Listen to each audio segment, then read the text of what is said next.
সৌরভ একবার দোকান যাবি? কি আনতে রে? অনেকদিন বুঝলি গোল ফেলাক খাইনি, তুই একটা গোল ফেলাক আনবি যা দেখি। যা যা যা, অনেকদিন একটা গোল ফেলা খাইনি, আনবি যা, আমিও খাবো। আরে তোরা দুজনে আমার বলছি গোল ফ্ল্যাগ আনতে, আমার পয়সা কোথায় আছে? হ্যাঁ, যে আমি গোল ফ্ল্যাগ আনবো, পয়সা দেয় তাহলে তো আনবো গোল ফ্ল্যাগ। একটু আগে বল, এই মাত্র করে মালটা ক্যাডবেরি কিনতে চলে এলাম। আবার কিছু নাই, পিজু স্যারের কাছে খোঁজ।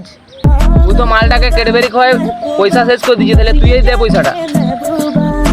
আমি কি অত বড় প্লেয়ার রে, 2 টাকা 1 টাকা থাকে বিড়ি কিনে খাই, তোরা খাস বলেই আমি বললাম যা তাহলে একটা গোল ফেলাক লিয়া। তোরা কেউ লারবি রে?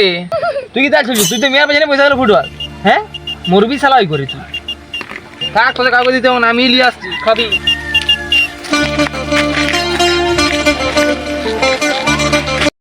একটা গোল ফেলাক দে তো। গোল ফেলাক নাই, লম্বা ফেলাক আছে, চলিবে?